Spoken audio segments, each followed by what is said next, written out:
now it's working. Okay. The joys of technology. Kind of works, sort of works, doesn't work. Oh, it's working fine. Okay. Well, the important thing is that it seems to be working in the end.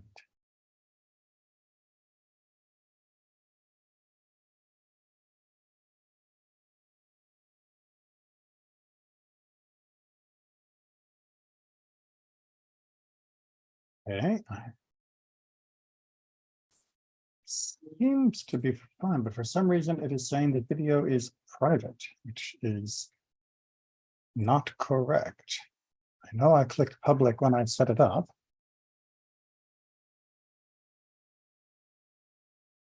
Let's just see if that changes anything.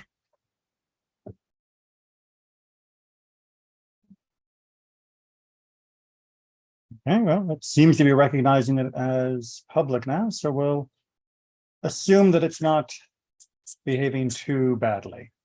It's hard to know sometimes with the technology. Well, with that as our slow introduction, we will get down to work. We are continuing through the book of Devarim, the book of Deuteronomy, picking up here in chapter 8, part of Parashat Eikev. And as we've talked about for the last 2 weeks, Deuteronomy has a wealth of different information, ideas, especially we're going to eventually get to a lot of mitzvot content, but we're going to begin to see a touch of that today, at least the section that I want to focus on. Nestled neatly within this continuation of Moses's instructions to the nation to be diligent in their obedience to the mitzvot and to be cautious to avoid the breaking of mitzvot is going to be one of the most famous but not well-known sections of the mitzvot structure. If I were to ask you, what are some of the most famous Jewish prayers or blessings in particular, you would get a collection. People would mention the Shema, which technically isn't a prayer per se. It's a liturgical recitation for meditation and focus. Someone might mention the Amidah, of course, with its collection of brachot that are essential to our normal prayer schedule. And people would probably also mention something like the Motzi or Berei Pri Hagafen, the blessing before wine. These are iconic. These are displayed over and over again in TV shows, movies, and other popular media. The blessings before we are about to eat are incredibly famous, and yet they are not found in the Torah. I don't just mean the text of those blessings are not found in the Torah, but the commandment to perform those blessings is not found in the Torah. Those of you that have joined me in my Mishnah class may have heard me refer to this dichotomy in the past.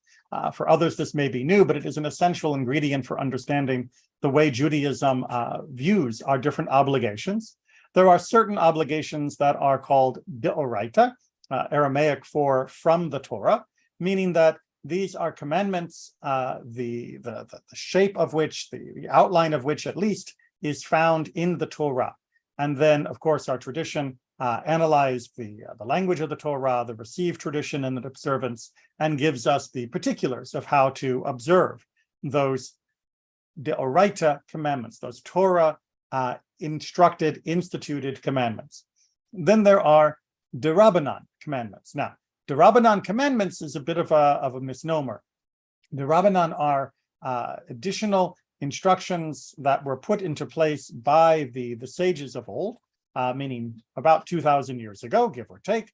And while we are certainly commanded not to add to the Torah in the sense of claiming new Torah commandments, the Torah itself also gave authority to the sages of each generation to apply Torah and to adjudicate on issues, and that their decisions should be followed. As such, the rabbis of old had authority to implement decisions that would be binding upon the nation as a rabbinic level of commandment. The inclusion of a blessing before we eat is indeed a rabbinic level commandment. It is derived from what we'll look at today, which is the blessing after we eat. Birkat Hamazon, as it is called, is the blessing after we finish eating. Now, there are multiple varieties of Birkat Hamazon, depending upon whether you have had a meal established by bread or other significance, whether you are eating something from the seven species, whether you are eating something that doesn't fall into either of those categories. There are different ways to express our gratitude. And as I was just explaining to someone else quite recently, if you are unfamiliar or incapable of reciting the official formulas that have come down to us through our tradition, then by all means simply express your own heartfelt appreciation, and you will be fulfilling this commandment. But why is it that this commandment is less well known than the blessing before we eat? Why is it that people will put the shots of somebody doing the motzi in a movie, but they're not going to put the shot of someone doing Birkat Hamazon in the movie? Well, one of it is because they want to save time, and Birkat Hamazon is usually substantially longer than doing the motzi. But two, it's because the emotion that goes into Birkat Hamazon is a more foreign emotion than the emotion that goes into a blessing before we eat. And to understand that, we're going to dive into chapter 8 here, see where the command to bless following our eating is situated, and then look at our commentary to help us understand some more about this. So step back or sit back, read along, and let's see what we can discover. Beginning with verse 1 of chapter 8. All the commandment that I command you today, you are to take care to observe, in order that you may live and become many and enter and possess the land that Adonai swore to your fathers. So again, common statement restated in many different ways. You've got commandments, be careful, observe them. If you observe them, you will enter and possess the land. And you will do well if you observe these commandments. You are to bear in mind the route that Adonai had you go these 40 years in the wilderness, in order to afflict you by testing you, to know what was in your heart, whether you would keep his commandments or not.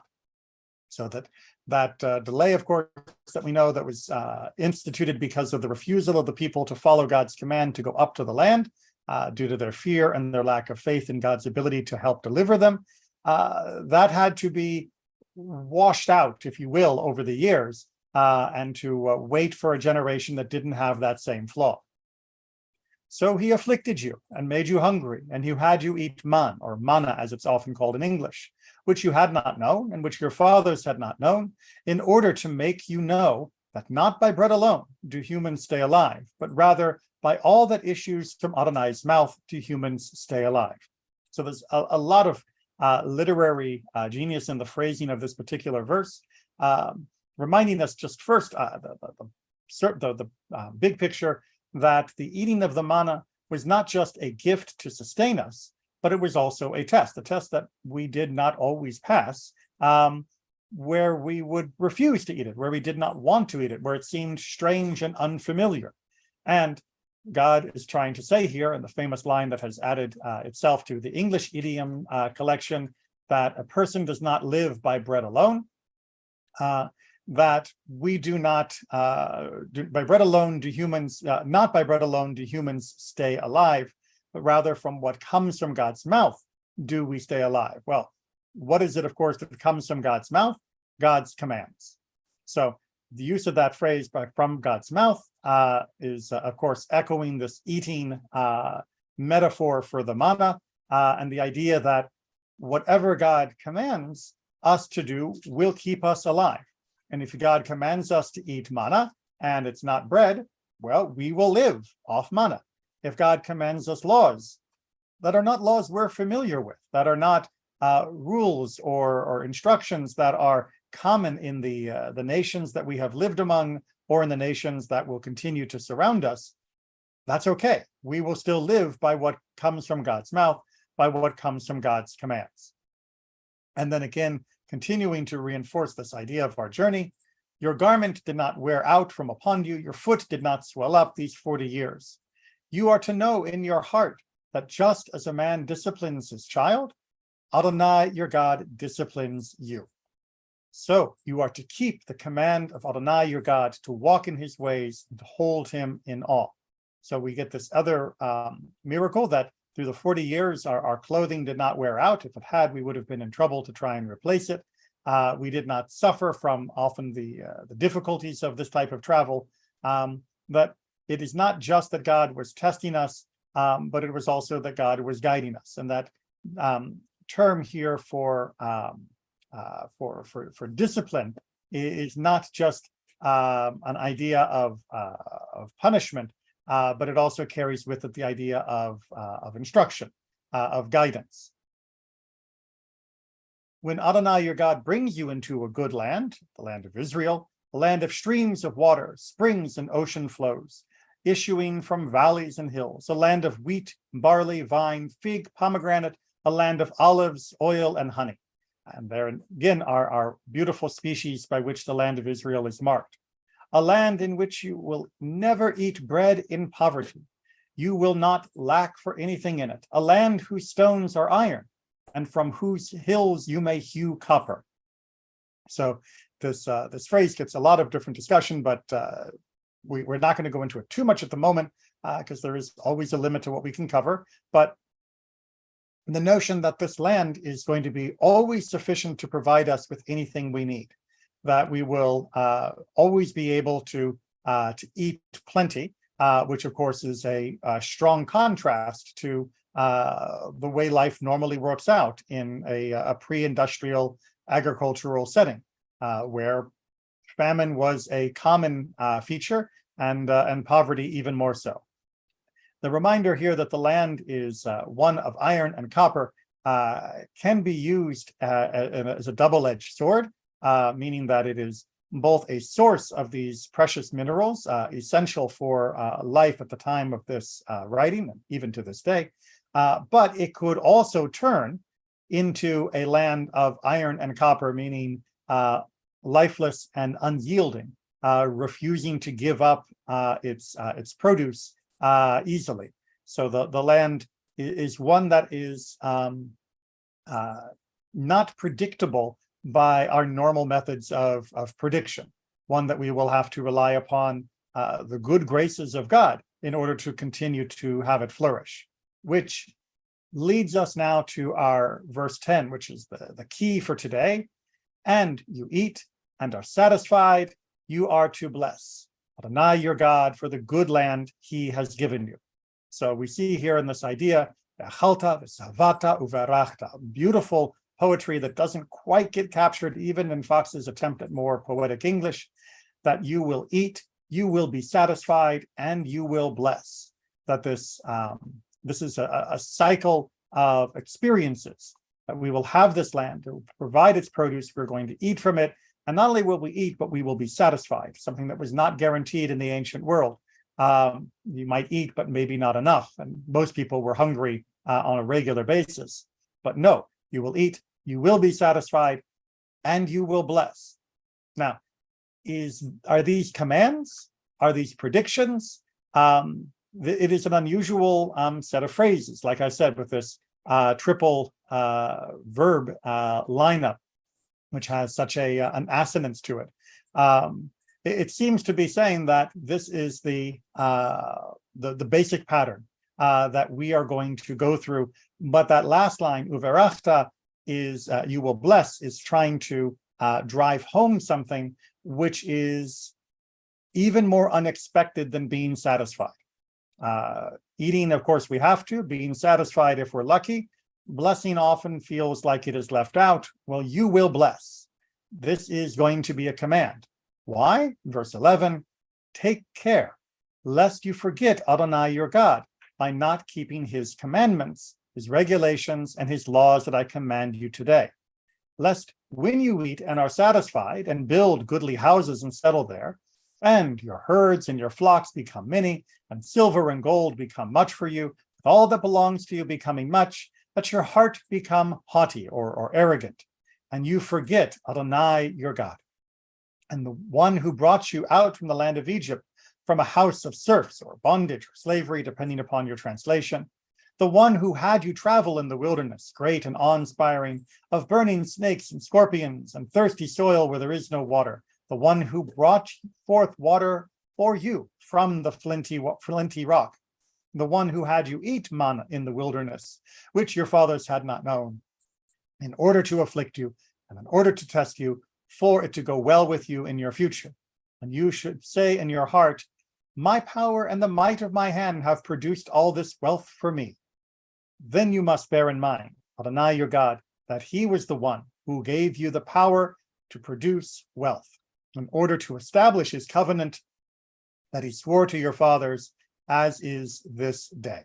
So this perhaps a long set of a slippery slope argument here is nonetheless one that we've seen time and time again play out emotionally, both nationally and individually throughout history, which is that we will go through a period of blessing, going back here to this idea that we will eat, we will be satisfied, we will build wonderful homes, and we will have so much wealth with our flocks, our herds, silver and gold and all of that. And when we do so, we will become arrogant, and we will say, my power and the might of my hand have produced all this wealth for me. We will say, I'm a self-made man. I have accomplished this on my own.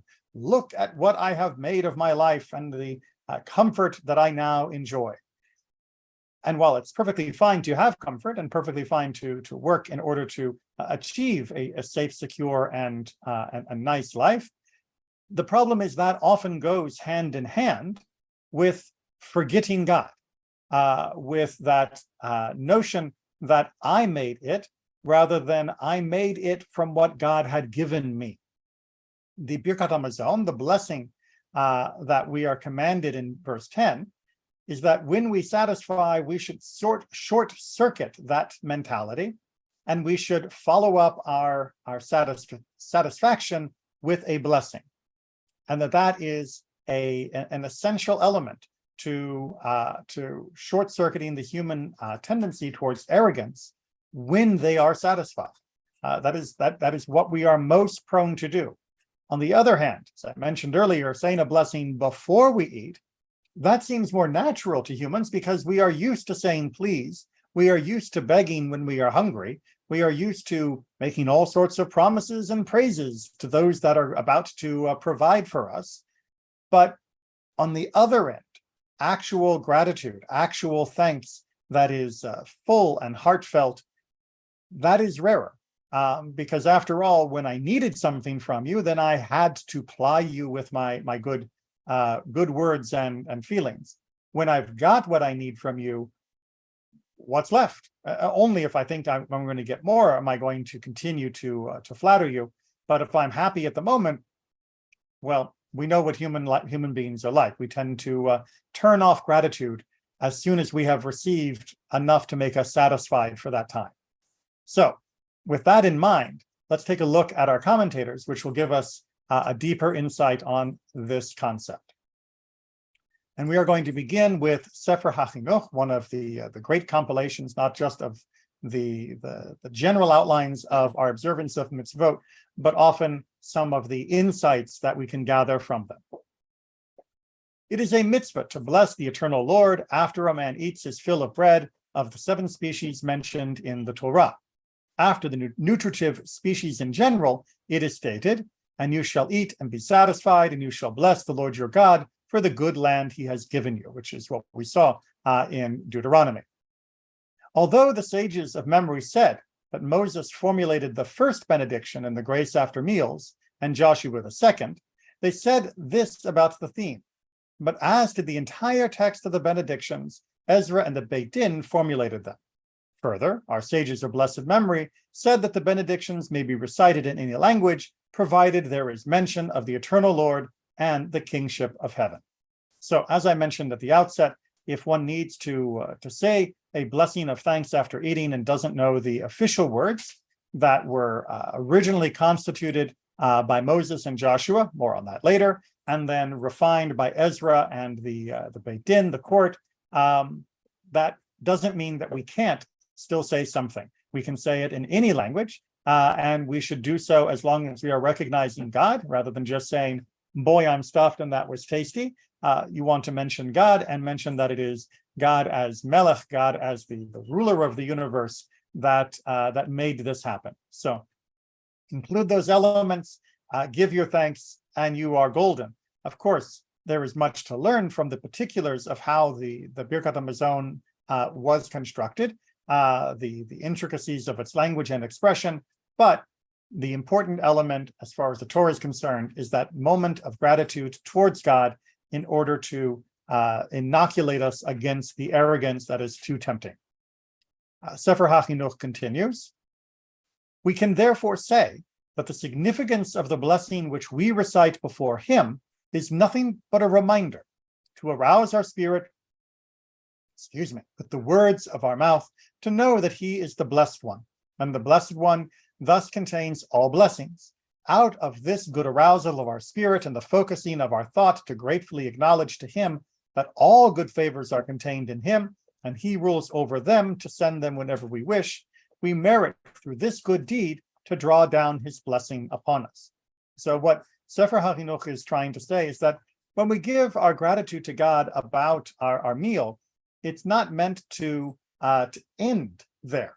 That is meant to be an opening. It is meant to arouse our spirit to a broader sense. Anytime, in fact, we use the word Baruch, that God is blessed, we are meant to remind ourselves that God is the source of all blessing, that anything that is good comes from God through perhaps a circuitous route that is hard for us to always appreciate and see. But if, at least at the moment of eating, we take that opportunity to reflect upon that, then we are more likely to draw close to God rather than, as the Torah warned, fall away. God gave us the duty to say blessings over the reading of Torah before it and with food after it. It would seem that the reason is that he asks of a creature of physical matter to worship him and acknowledge his goodness only after he receives a measure of sustenance for him. So here, Sefer HaChinuch is saying that actually God is being very reasonable, that to ask us to bless God with our physical self for a food that we have not yet eaten, well, yes, we can see that as being just base flattery, but it's also very hard for us to fully bless when we haven't experienced the goodness of the blessing. On the other hand, once we've eaten, then if we're keeping ourselves in the right mind, then we can allow ourselves to let that physical part of us that is now satiated and enjoying the blessing to join together in that statement of gratitude. For the animal element in man cannot appreciate a good favor before, but only after the experience of it. As for reading the Torah, however, that is the portion of the intelligence, and the intelligence knows and recognizes the matter, and yet before receiving the benefit, it can understand it.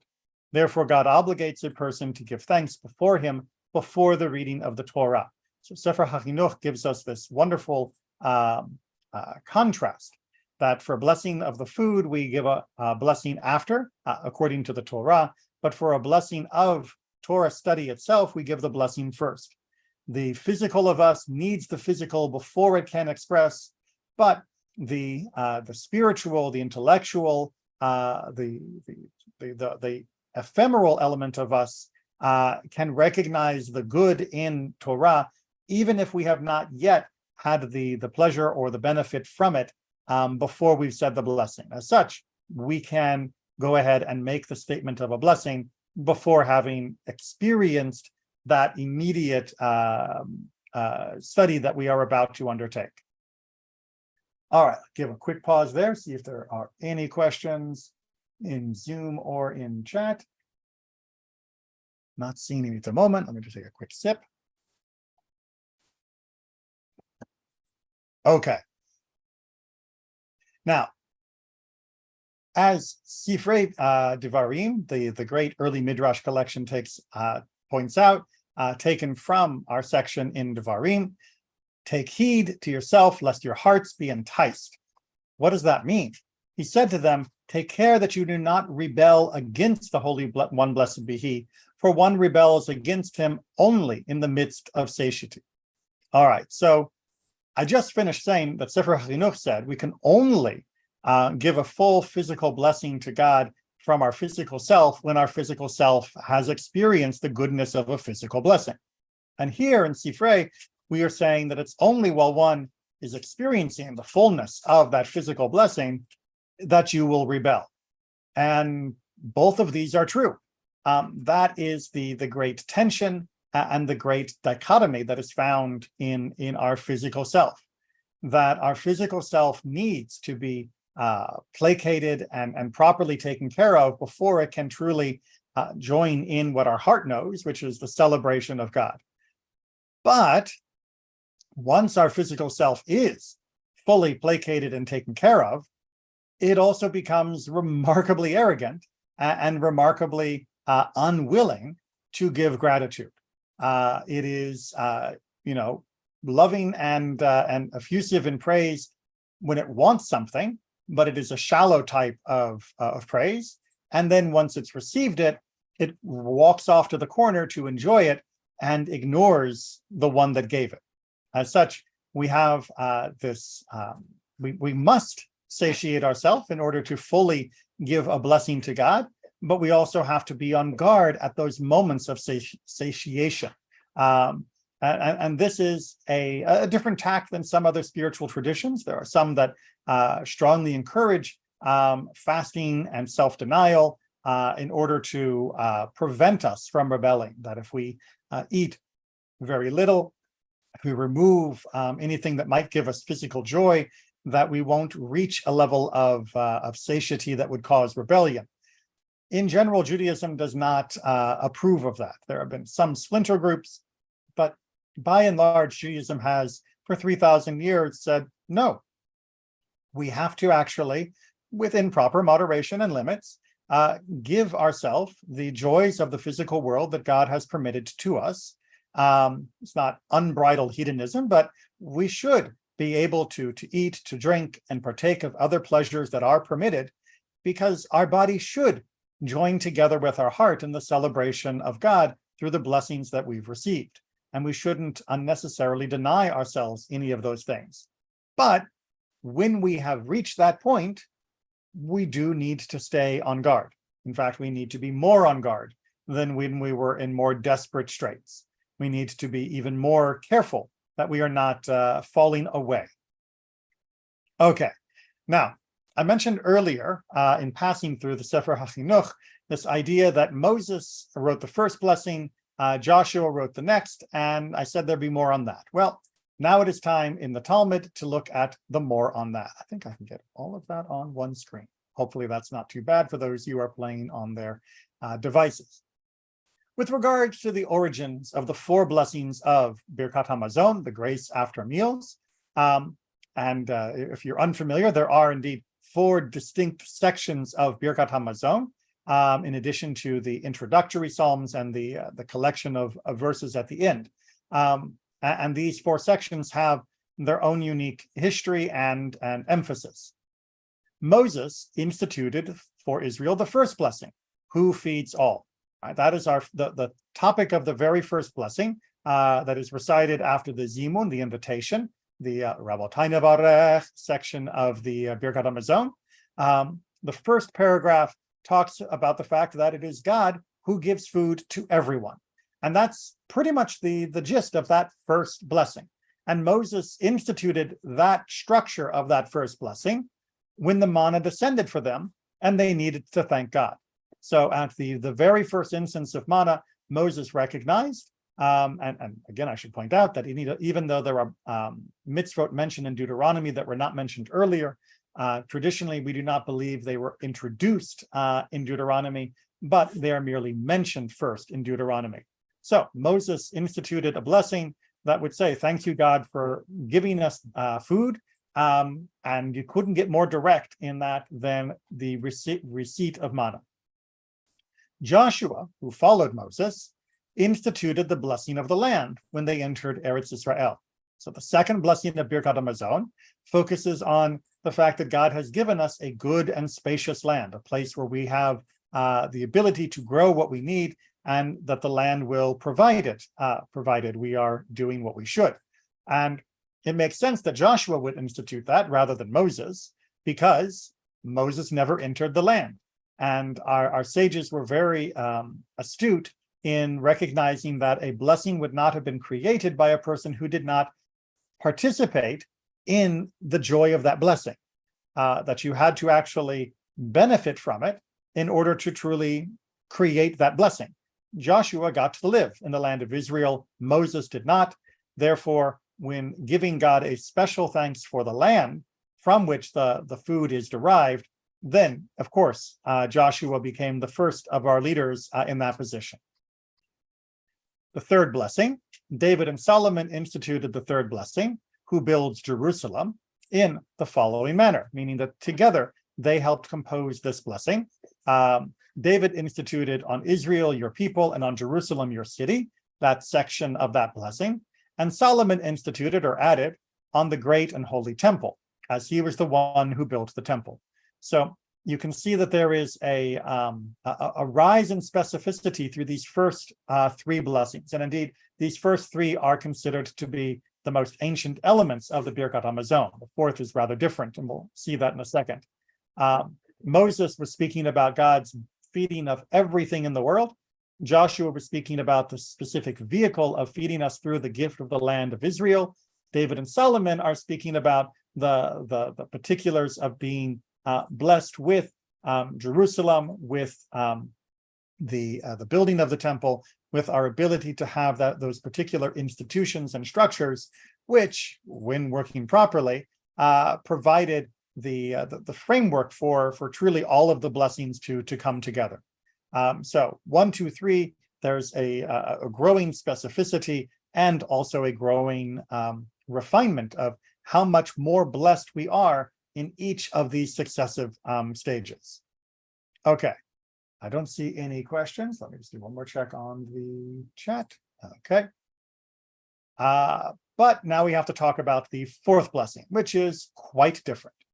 They instituted the blessing, who is good and who does good, at Yavne, in reference to the slain Jews of the city of Beitar, which was at the culmination of the Bar Kokhba rebellion.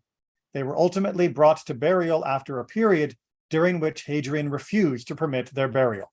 So the fall of Beitar, which was about 136, 137 CE in the Common Era, is many, many hundreds of years later from the establishment of the first temple. This is indeed after the destruction of the second temple. And it's at the end of the Bar Kokhba rebellion, which was the last large rebellion of our people against Rome. There was such a catastrophe, such a Holocaust for their generation, that it stamped itself indelibly in the memory. And in particular, Hadrian, who persecuted or prosecuted the war and persecuted our people afterwards, made life so difficult and instituted such harsh edicts that for a period we were not even able to bury the dead, which numbered in the many tens of thousands, following this failed revolt against Rome. So the idea here is that this blessing, who is good and does good, was made in reference to that time period. You're probably thinking, that doesn't exactly sound like a good time. Why would this be stated? Well, as Rav Matana said, on the same day that the slain of Beitar were brought to burial, they instituted the blessing, who is good and does good, at Yavne. Who is good, thanking God that the corpses did not decompose while awaiting burial, and does good, thanking God that they were ultimately brought to burial. So the notion is that eventually Hadrian relented and allowed us to go ahead and bury our dead. And at that time, the bodies were still fit for a proper burial, and the people were grateful that they had this opportunity finally in order to bury those who had died. Now you might be thinking, well, wait, that still sounds a little depressing. And next to gives us food, gives us Israel, gives us Jerusalem and the temple, being able to bury our dead sounds a little weak, a little, well, I mean, it's better than not being able to, but it's not quite in the same league as those other concepts. But I would have you consider, first of all, that for those that were going through this catastrophe, that the reprisals and the pain that Hadrian brought down upon our people was so horrible that once it relented, indeed, it would have felt like they were able to literally live again, like they were able to eat again, that the poverty began to diminish, that the people were able to not only take care of the dead, but to be able to take care of the living as well, that there was an end in sight to the catastrophe that had befallen up to that point. It's hard for us, I know, to imagine, because we have not lived through that type of catastrophe except for a few of those that remain as survivors of the Shoah. But the emotions wrapped up in coming out the other side were so powerful that the people felt it necessary to show their gratitude, which is something that hopefully we can relate to, even if it goes against the grain of our normal human psychology, which is we must remind ourselves to be grateful even when what we have is less than we want. That our ancestors recognized that our being satisfied, the condition for the Birkat Hamazon mentioned in the Torah, doesn't actually have to be fully satisfied. We don't have to have the land free and completely away from foreign occupation. We don't have to have Jerusalem in the vision of King David. We don't even have to have the temple. If we have the ability to go on, to bury our loved ones, to be able to recover from these catastrophes, that's enough. Dayenu, as we say on Pesach, that is enough for us to be able to say thank you to God. And indeed, when the rabbis instituted the instructions for Birkat Hamazon, they didn't set satiation as being a personal benchmark. It wasn't when you've eaten and you are good and full and absolutely fit to bursting, or even just feel completely satisfied in your own measure. The rabbis instituted, as long as it is a kazait, as long as it is the size of an olive of bread that you have eaten, you know what? That is still enough to say thank you to God for. No, it's not enough. No, you may not, you're not going to live off of only that little amount of bread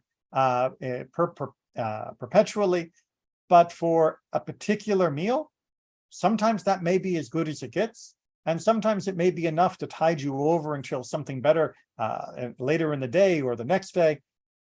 And in the meantime, we shouldn't be waiting to say thank you just because we're not completely 100% satiated at the moment. We should be able to reduce what it requires for us to feel gratitude to the point that even when we eat only an olive's worth of bread, we are still grateful for that, knowing that it will allow us to go a little farther forward. It will allow us to continue. It will allow us to endure, and it will allow us to experience life in ways that will be better than its absence. With that in mind, we're going to finish up with one of my favorite stories from a time period that doesn't get enough discussion, in my humble opinion, in many of the traditional texts and other Jewish histories, because we don't have a lot written about it. This is the time period at the end of the Hashmonean dynasty. Remember, the Hashmoneans are the descendants of the Maccabees of Hanukkah fame, who established themselves as both king and high priests, brought our people into a measure of independence, but also degenerated very quickly into being a terrible despots who rejected much of Torah and much of Judaism. And that's where our story picks up with King Yanai, who was one of those descendants. So the King Yanai and the queen ate bread together. And since Yanai executed the sages, meaning since he'd had his own persecution, this is Jewish versus Jewish persecution, and had gotten rid of most of the rabbis, all of the ones he could find, there was no one to recite Birkat Hamazon, the grace after the meal, the blessings on their behalf. So literally, he has persecuted Judaism to such an extent that there is no one available who is capable of doing Birkat Hamazon. It simply has been almost lost from the entire country, and certainly lost from anybody that he knows, because he has cleansed his inner circle of these ideas.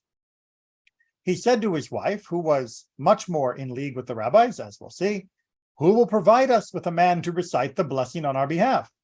Like, what a shame. All of the rabbis are dead, but I do sort of think that we're supposed to do a blessing afterwards. What should we do? She said to him, swear to me that if I bring you such a man, you will not harass him. So she's like, wait, is this a trick? Is this like, Saul and the witch of Endor? It sounds like a trap.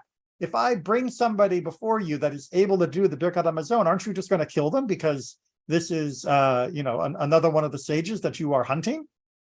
But he swore. And she brought her brother, because her brother was a rabbi, Shimon ben Shattach. She sat him between the king's throne and hers, giving him a place of honor. The king said to him, do you see how much honor I am according you? The king is still arrogant and going, look, you're lucky to be here. You're lucky to be alive. You're lucky that you're my wife's brother.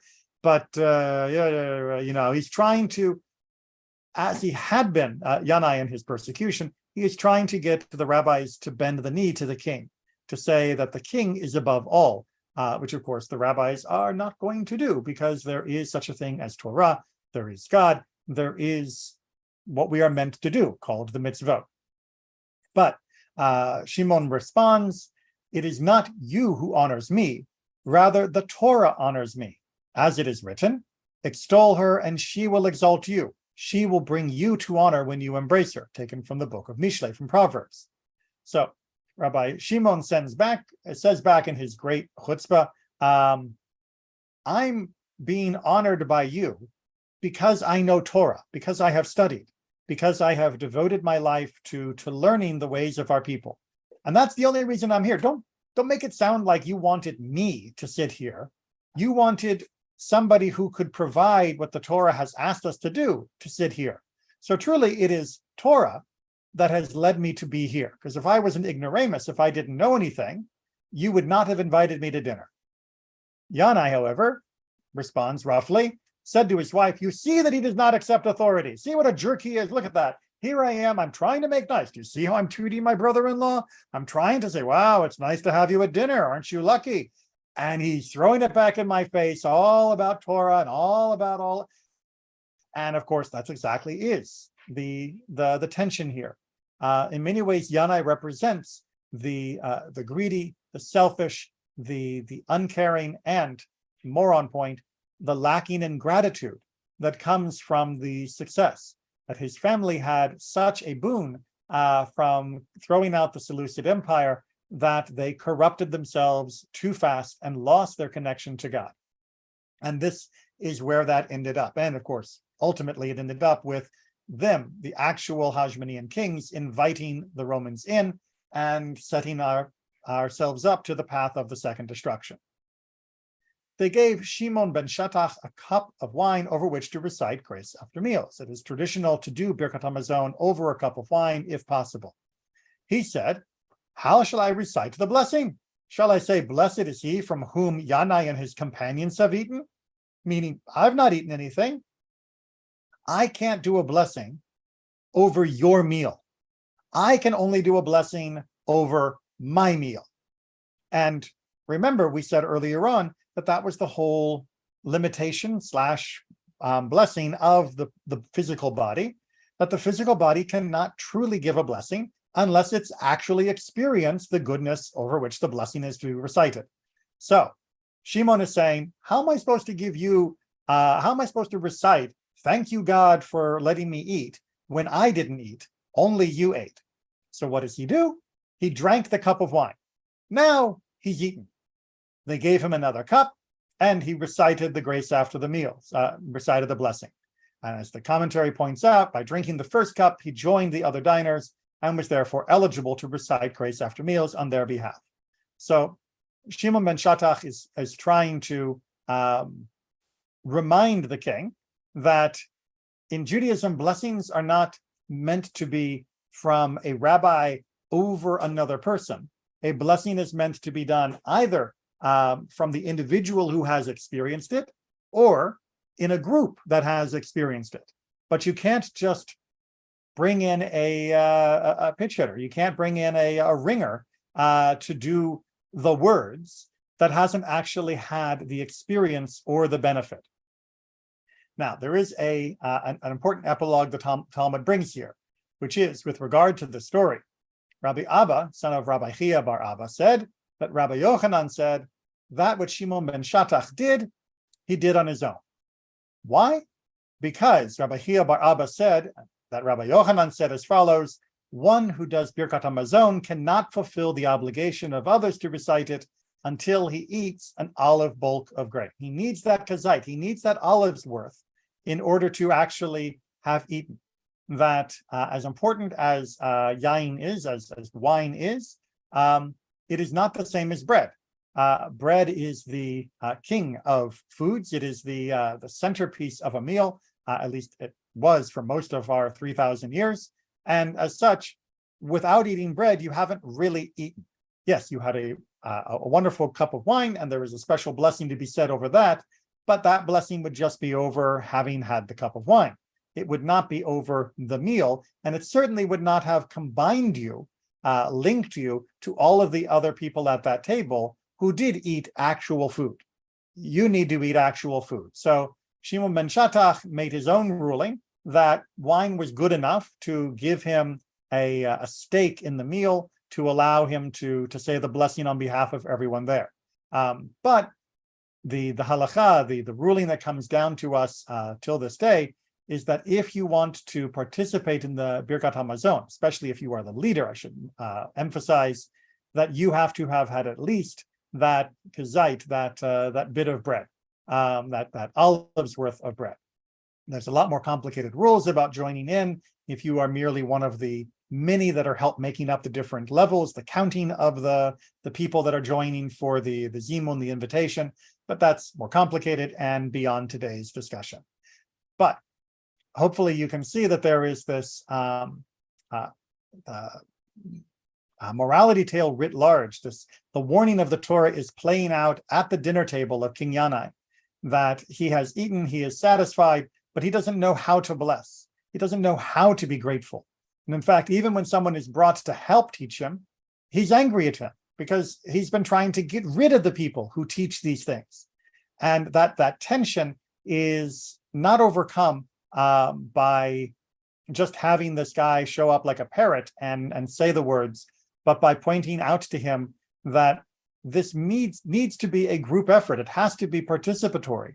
That gratitude is not something you watch someone else do. It's not a spectator sport. That this has to be something that we are linked together in. And that means for Rabbi Shimon ben Shattach, having that glass of wine puts him at least into the group so that they recognize that gratitude comes from having experienced something, not from just a recitation. Judaism loves our experiences, and we want them to transform us into more spiritual, more aware, more mindful, and more empathetic creatures. But unfortunately, we have to go through the danger of having those good experiences, which also can make us more rebellious. So may we learn from Shimon ben Shattach, may we learn from Birkat HaMazon, and may we avoid the folly of King Yanai and allow ourselves to have those moments of gratitude and experience, whether they be as minimal, in small quotes, as an olive's worth of grain, whether they be as bittersweet as being able to bury our dead after a disaster, or whether they be as expensive as Israel, Jerusalem, and the Beit HaMikdash. And I'll just pause for a minute to see if there are any other questions. I know most people, and we do actually have a question in chat. Yes, thank you. It's been a long time since someone asked one in chat, but I will now get a chance to pass that on. So someone asked in chat, what's the relevancy of keeping the thanks for the temple now that we don't have one? Or indeed, we could even argue the same thing about the mentioning of the kingship of David when we don't have one either. Well, first of all, for most of the last 2,000 years, most Jews didn't have the land of Israel and didn't even have the hope of experiencing the land of Israel. It was, literally a pipe dream beyond their expectation. We now take it for granted, sometimes too much in our modern world, that Israel is there and will be there for us. But we kept the blessing for Israel in even though most of the people were eating from land that wasn't the land of Israel, that we weren't eating from that particular land. We were eating from, lands of Iran, to Morocco, to Germany, to Yemen, and then later into the New World. So we keep those other blessings, even if we are not personally experiencing directly from them, because we are still experiencing it indirectly. Without Israel, without Jerusalem, without the temple, we as a people would not have endured. We would not continue to exist. Those are still blessings that we enjoy the residuals from. No, we are not able to enjoy them directly in their first run or even second run versions, but the dividends from all of those blessings continue to be bestowed upon us. As such, we still thank for that. Plus, there is also the sneaky element in Judaism of having aspirations wound into our gratitude. As much as we want to have a pure-hearted sense of what you have given me, dayenu, it is enough, and I only have this much, and therefore I will thank you as though you had given me the world, we do also like to sneak in a little reminder that, it wouldn't hurt if we had Israel again. It wouldn't hurt if we could be under our independent leadership. It wouldn't hurt if we had a place where we could feel unified together in our worship. Reminding ourselves of those aspirations is also very important, not just because, we think God might have forgotten that, but because it reminds us of that, of those goals as well. So we do sneak in things from time to time into those blessings, but the primary reason is that we are still enjoying the benefit of those things, even if we, for most of our history, have not had direct access to them. And let's see if there are any other questions or comments. All right, then with that, I will bid you all a fond farewell for the day. For those of you that are normally in my Mishnah class tonight, I do have to let you know that there will not be a class tonight because I am meeting with a family in preparation for a funeral. So take care, everyone, and be well.